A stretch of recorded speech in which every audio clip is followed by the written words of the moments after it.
안녕하십니까. 오늘 그 조선일보 사설에 이런 그 사설이 실렸습니다.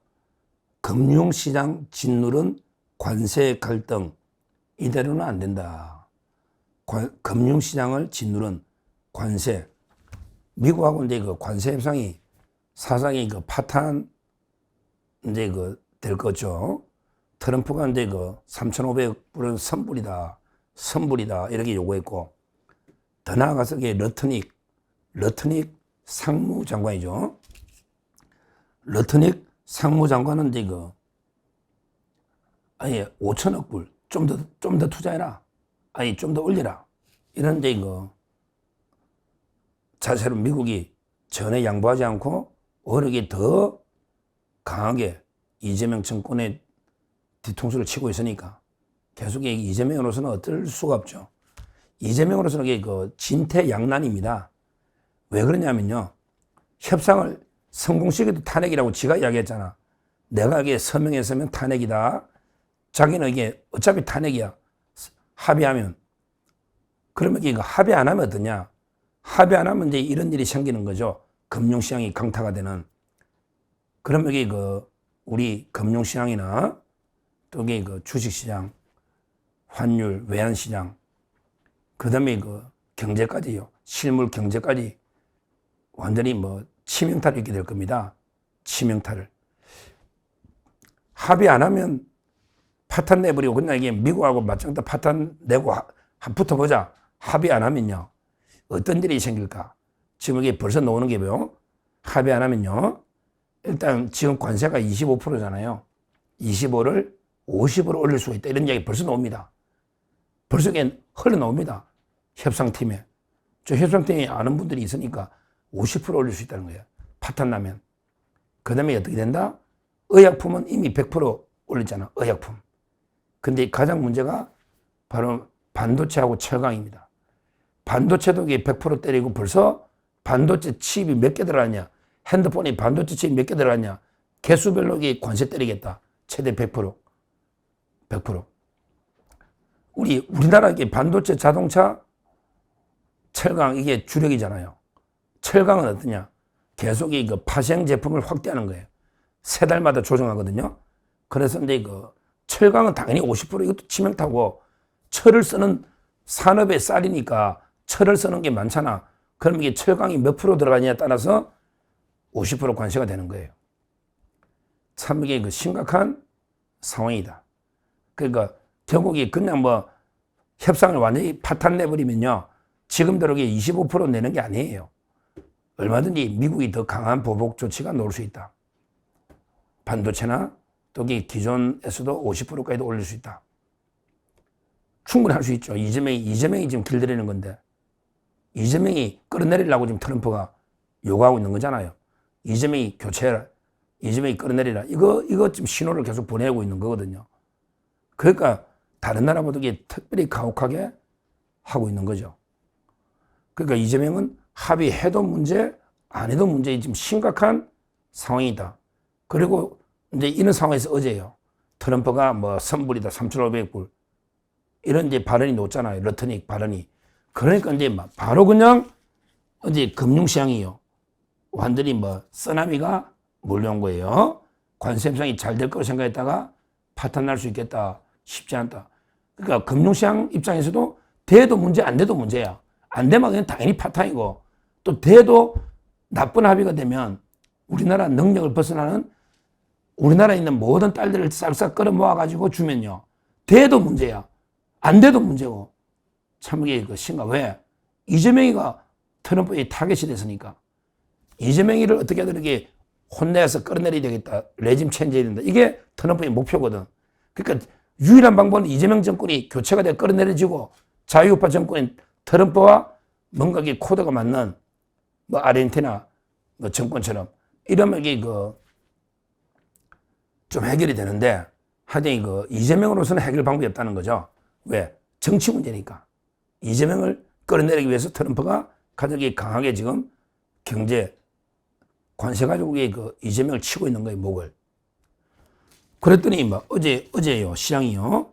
불안감이 오는 거야. 둘 다 문제니까. 그래서 이제 어제 코스피가요.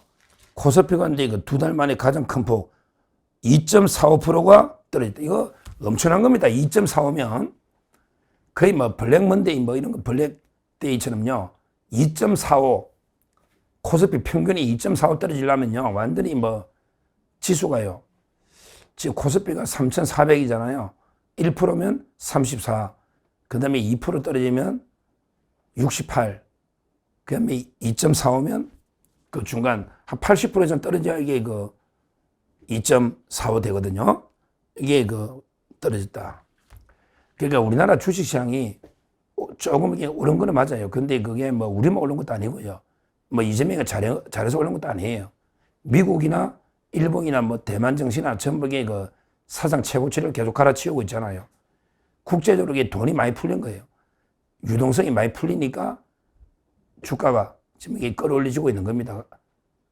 약간 이게 거품일 수도 있지만 하여튼 뭐 그러고 이재명이가 막 상법을 여러 번 바꿔서 기업들 목을 조르니까 어쩔 수 없이 뭐 자사주도 소각하고 뭐 여러 가지로 이래가 조금 오르는 게 있는데요. 기대감이.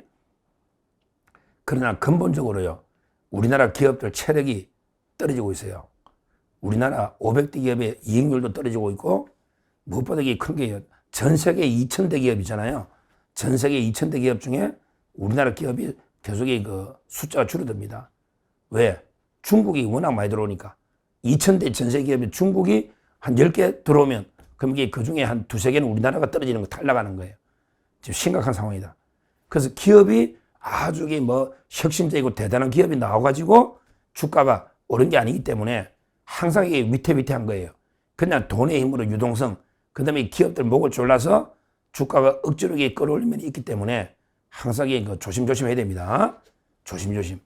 뭐 이재명에게 국장 들어오는 게 진흥순이 아니고 탈출이 진흥순인지 들어오는 게 진흥순인지는 모르겠는데 제가 뭐 주식에 대해서 전문가는 아니니까 그런 게 위태한 거는 사실이다. 어제 하루 봤죠. 앞으로 이게 진짜 관세 파탄 나면요. 엄청난 일이 벌어질 수 있으니까 항상 조심조심 해야 됩니다. 주식 투자하신 분들. 항상 너무 낙관적으로 이렇게 젖어 있으면 안 돼요. 제가 옛날에 주식하다가 미국에 9.11 테러 났잖아요. 9.11 테러요. 와, 9.11 테러 났을 때요. 진짜 그때 제가 주식 한 네다섯 종목을 들고 있었거든요. 한 5종목인가 들고 있었는데 전 종목이 하한가를 치더라. 종합지수가 한 9% 빠져버리니까 그때는 하한가가 12%인가 그랬어요. 지금 상한가 30%잖아요. 그러니까 전 종목이 하한가를 치고요. 거래가 없어. 그럼 이게 어떻게 됐냐? 제처럼 이게 막 미수로 막 풀로 미수란 게 뭐냐 하면 돈 1,000만 원 가지고 3,000만 원짜리 주식을 사놔면요. 이틀 뒤에 결제해 주는 게 미수거든요. 근데 하한가인데 거래가 없어. 그러면 연속 하한가가 되는 겁니다. 한 2, 3일 하한가 치버리는. 그러면 이게 그냥 깡통 계좌 바로 되는 거죠. 바로 이게 깡통 되는 거예요. 주식은 항상 조심해야 되는데 어제 관세 협상 때문에 완전히 2.45%가 폭락했다. 처음 뭣도 모르고 이재명 믿고 처음 들었다가 이런 거 당하면요. 참 이게 힘들어요. 지수가 높다 해서 다 돈 버는 게 아닙니다. 손해본 사람이 더 많아요. 아직도. 이 말이고요. 근데 더 황당한 게 어제요. 사실로 진짜 더 힘든 게 바로 환율입니다. 환율. 야, 어제 제가 저녁에 만난 분은 환율 사가지고 뭐 하루에 몇 천만 원 벌었다고 자랑하던데 어떻게 알았는지 환율이 1,400을 뚫어버렸잖아요. 1,400원. 이거는 이게 심각합니다. 실제 환율이 이렇게 이게 환율이 떨어지면 뭐 수출 기업들은 좋긴 하죠. 경쟁력이. 수출 기업들은 달러로 받아가 환율이 올라가면 우리처럼 이게 유튜브도 좋아요. 유튜브도 이게 달러 주거든요. 그럼 환율을 환전한다고 수입이. 그러면 이게 환율이 높아지면 우리 유튜브들도 좋아요. 수출 기업도 경쟁력은 좋아지요. 그러나요. 이런 식으로 급속도로 우리나라 돈이 평가절하 이렇게 환율이 치솟으면요. 부작용이 훨씬 클 겁니다. 우리 IMF도 겪어봤잖아요. 뭐 장단점이 다 있겠지만 그러나 이런 식으로 외부 충격으로 이렇게 되면요. 환율이 이렇게 치솟으면 물론 이제 유학 가 있는, 특히 그 외국에 유학 가 있는 사람들에게 그 학비 같은 거 생활비 보내는데도 힘들잖아. 그것도 그렇잖아요. 우리 유학생들이 얼마나 많아요. 그 생활비나 학비 보내려면 환율이 떨어지면 그냥 거지 되는 거지.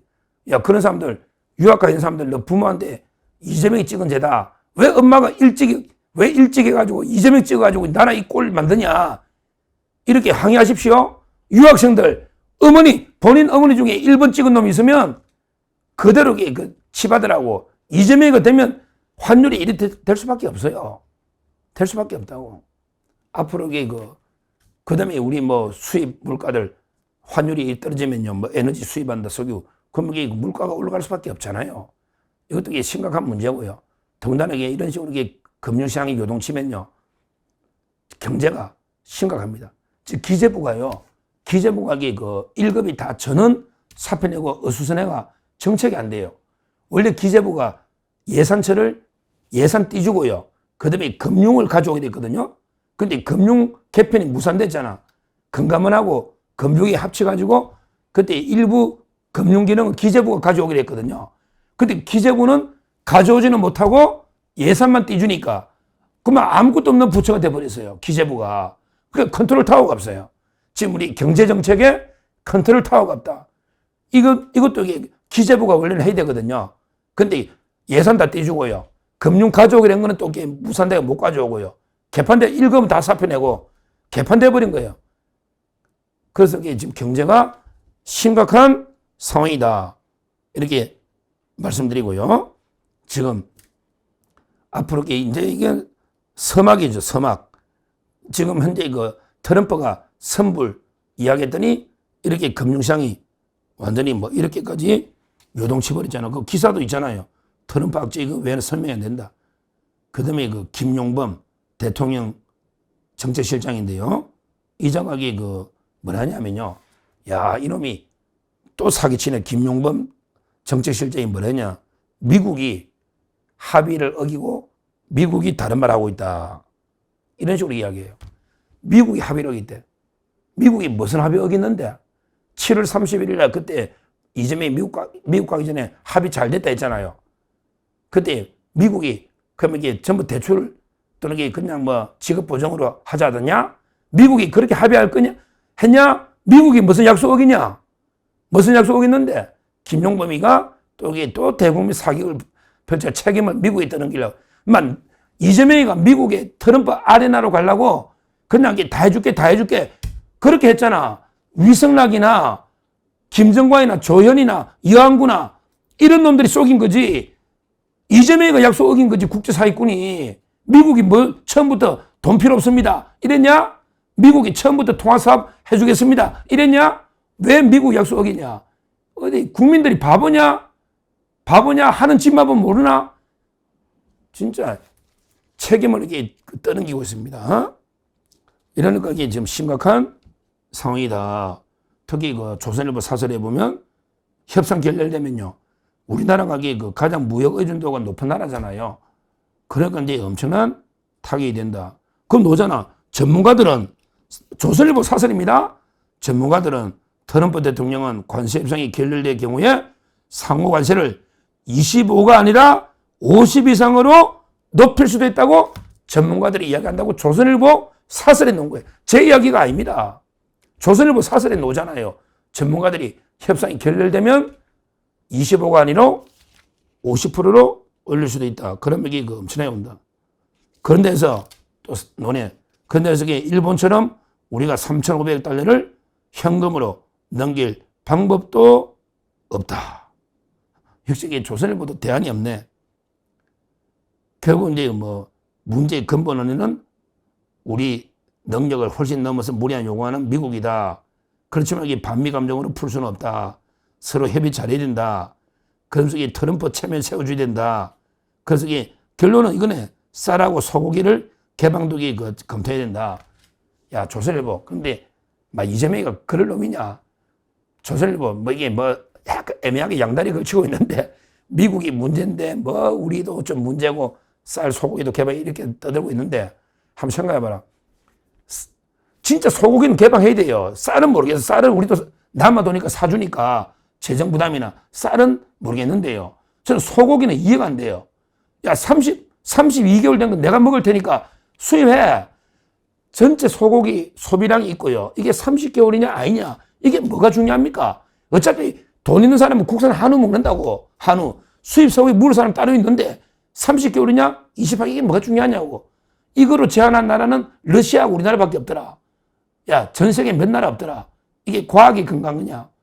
그러니까 그때 광우병 괴담 퍼뜨리라니까 자기들이 휘청휘청 할 말이 없잖아. 광우병 때 괴담으로 얼마나 이명박 정부 흔들었냐고. 그러니까 손은 안 돼. 30개월 이상. 이러고 있거든요. 이거요. 개방한 데서 전부 수입소만 먹는 거 아니다 말이야. 국산 한우 먹는 비율은 똑같단 말이에요. 그래서 제가 그랬잖아. 소가 이재명 정부 잡아먹는다고. 옛날에 양이 사람 잡아먹는다는 이게 영국의 인클로즈 운동 그때 있었는데 하여튼 소가 사람 잡아먹는다. 이런 이야기인데 트럼프 체면을 좀 세워주거나 체면과는 안 되지. 트럼프하고 말이 좀 통하는 그러니까 제가 이게 진짜 본다면 뭐 정용진 회장이나 이영훈 목사나 김장한 목사나 아니면 하다못해 뭐 고든창, 모스탄 뭐 이런 분들 있잖아. 김그리치 이런 분이라도 모셔가지고 협상 좀 합시다. 아마 한덕수들 보내도 좋고. 근데 한덕수가 법정 갈 지금 상황이냐고. 이런 식으로 말도 안 되는 반면 인사는 트럼프가 안 된다니까. 팀을 다 바꾸라고. 트럼프하고 말이 되는 팀으로. 좌파면 어떻고 우파면 어때. 본인이 그랬잖아. 트럼프 가량이라도 기간다면서. 진짜 윤석열 대통령 석방해도 트럼프가 이 정도는 안 할 거야. 윤석열 대통령 석방해 줘보라고. 종교탄압 사과하고 오상기지 압수도 돌려주고 그러면 이게 타결이 어느 정도 된다고. 하여튼 이 트럼프 체면을 세워주라고 조선일보도 이야기하잖아. 모든 가능성을 두고 하여튼 이렇게 해야 된다. 제가 볼 때는 저는 뭐 협상팀을 바꿔야 되는데 이재명이 안 바꾸면 이재명을 바꿔야지. 이재명을 바꾸면 협상팀이 바뀌잖아. 이거 외에는 진짜 방법이 없다. 왜? 쌀하고 소고기 또 안 되거든요. 그걸로도 뭐 안 되고 좀 심각한 상황이다. 이렇게 말씀드리고 하여튼 미국하고 협상이 파탄되면 관세는 50%로 갈 수가 있다. 이걸 엄중 경고를 합니다. 감사합니다.